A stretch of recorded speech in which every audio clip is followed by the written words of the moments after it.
चतुर्विध प्रलय का प्रतिपादन, नैमित्तिक प्रलय का विशेष वर्णन, विष्णु द्वारा अपने महात्मा का निरूपण।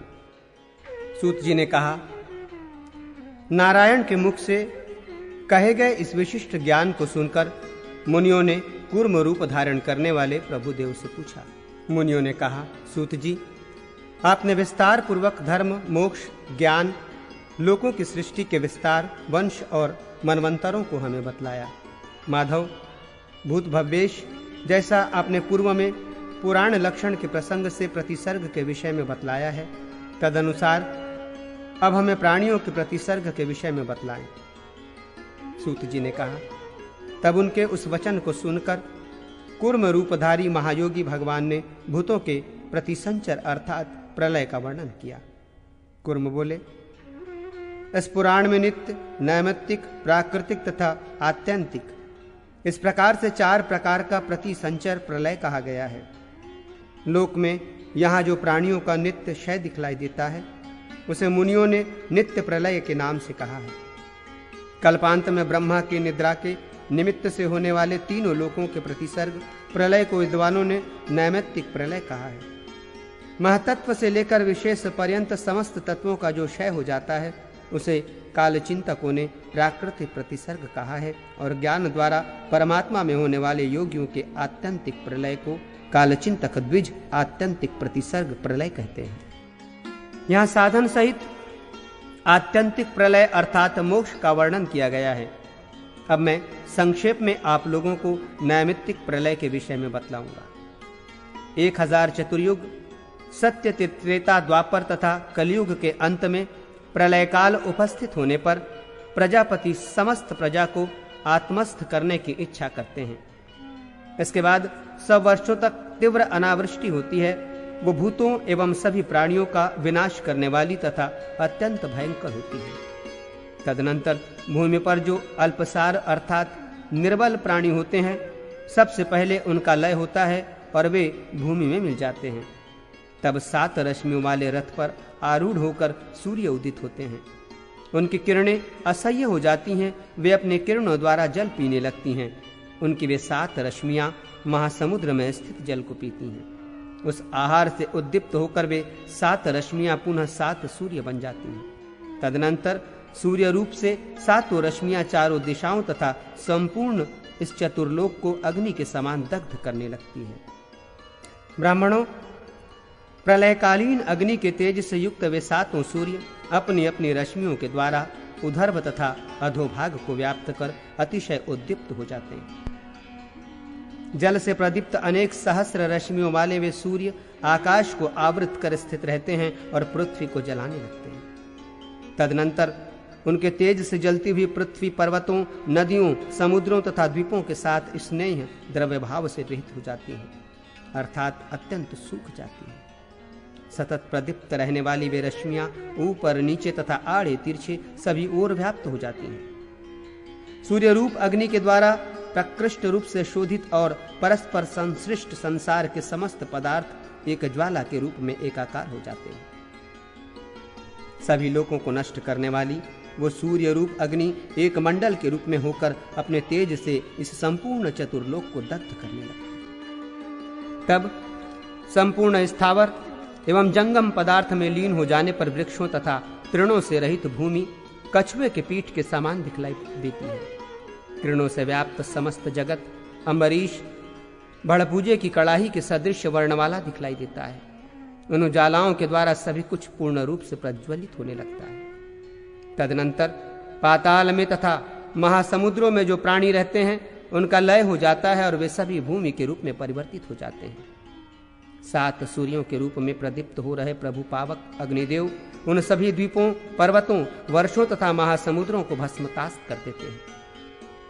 समुद्रों, नदियों तथा पातालों के संपूर्ण जल का शोषण करते हुए प्रद्युक्त अग्नि सूर्य की ज्वाला पृथ्वी पर प्रज्वलित होने लगती है, अर्थात जगत को जलाने लगती है। तदनंतर महान संवर्तक नामक अग्नि पर्वतों का अतिक्रमण करते हुए रुद्र के तेज से पुष्ट होने के कारण दीप्त आत्मा वाला होकर लोकों को जलाने लगती है। संपूर्ण पृथ्वी को दग्ध कर वे अग्निदेव रसातल को शोषित करते हैं। पृथ्वी के नीचे के भाग को जलाकर ऊपर के द्विलोक को जलाने लगते हैं, उस संवर्तक अग्नि की शिखाएं सैकड़ों, हजारों तथा 10,000 योजन ऊपर तक उठने लगती हैं। तब काल रुद्र द्वारा प्रेरित होकर वो उद्दीप्त अग्नि गंधर्वों, पिशाचों, यक्षों, नागों तथा राक्षसों को जलाती है। कालाग्नि स्वरूप ईश्वात्मा स्वयं काल, भूलोक, भुवरलोक, स्वर्लोक तथा महरलोक को संपूर्ण रूप से जला देता है। इन लोकों में तिरछे तथा ऊंचे सब जगह अग्नि के द्वारा व्याप्त कर दिए जाने पर ये संपूर्ण जगत उस तेज से धीरे धीरे पूरित होकर जलते हुए एक अय पिंड, लोह पिंड के समान प्रकाशित होने लगता है। तदनंतर हाथियों के समूह के समान नाद करने वाले विद्युत से अलंकृत संवर्तक नामक महभयंकर मेघ आकाश में प्रकट होते हैं। उन मेघों में से कुछ नील कमल के समान श्याम वर्ण के, कुछ कुमुद के समान श्वेत वर्ण के, कुछ धूम्र वर्ण के, कुछ पीत वर्ण के, कुछ रासभ धूसर वर्ण के, कुछ लाक्षारस के समान, कुछ दूसरे शंख तथा कुंद पुष्प के समान रंग वाले, कुछ जाति पुष्प चमेली के तथा अंजन काजल के समान, कुछ मनःशिला मैनसील के समान रंग वाले और कुछ दूसरे कपोत के समान वर्ण वाले, कुछ इंद्रगोप वीर बहुटी कीट के समान, कुछ हरताल के समान और कुछ इंद्रधनुष के समान वर्ण वाले मेघ आकाश में प्रकट होते हैं।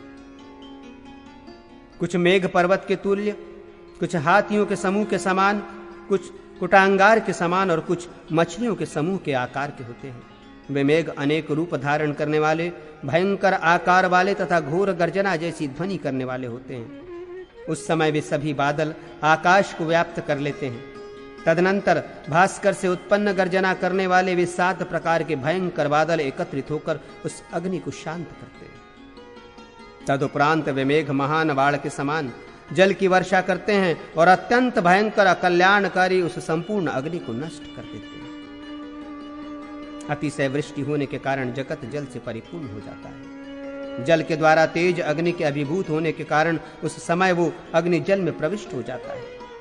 इस तरह अग्नि के शांत हो जाने पर स्वयंभू ब्रह्मा के द्वारा प्रेरित मेघ अत्यधिक जल के प्रवाह से समस्त भुवन को आप्लावित करते हुए वैसे ही अपनी जल धाराओं से इस भुवन को परिपूर्ण कर देते हैं। जैसे समुद्र अत्यधिक जलों के प्रवाहों से अपने तटों को आप्लावित कर देता है, ये मेघ इतने जल से भरपूर हैं कि इनका क्षय दिव्य सैकड़ों वर्षों में कदाचित संभव है। धीरे धीरे पर्वतों तथा द्वीपों वाली पृथ्वी जल से ढक जाती है और सूर्य की रश्मियों द्वारा ग्रहित वो जल बादलों में स्थित रहता है। पुनः वो जल पृथ्वी पर गिरता है और उससे समुद्र इतने आपूरित हो जाते हैं कि सर्वत्र अपने तटों का अतिक्रमण कर वे जलमय हो जाते हैं। पर्वत जल में विलीन हो जाते हैं और पृथ्वी जल में भी डूब जाती है। उस भयंकर एकार्णव महासमुद्र में स्थावर जंगम सभी में लीन हो जाने पर योग निद्रा का आश्रय ग्रहण कर देव प्रजापति शयन करते हैं। महर्षियों ने 1000 चतुर्युग का एक कल्प कहा है। अभी जिसका विस्तार बतलाया गया है वो वाराह कल्प इस समय चल रहा है। ब्रह्मा, विष्णु तथा शिवात्मक असंख्य कल्प हैं। पुराणों में काल चिंतक मुनियों ने उसका वर्णन किया है। सात्विक सत्व प्रधान कल्पों में हरि का अधिक महात्म होता है। तामस तमह प्रधान कल्पों में शंकर का और राजस रजह प्रधान कल्पों में प्रजापति ब्रह्मा का अधिक महात्म होता है। इस समय प्रवर्तमान वाराह कल्प सात्विक कल्प है। अन्य भी सात्विक कल्प हैं। उनमें मुझे कूर्म भगवान का आश्रय ग्रहण करना चाहिए। उन कल्पों में योगी जन ध्यान, जप, ज्ञान प्राप्त कर उनके द्वारा शंकर की तथा मेरी आराधना करके परम पद को प्राप्त करते हैं।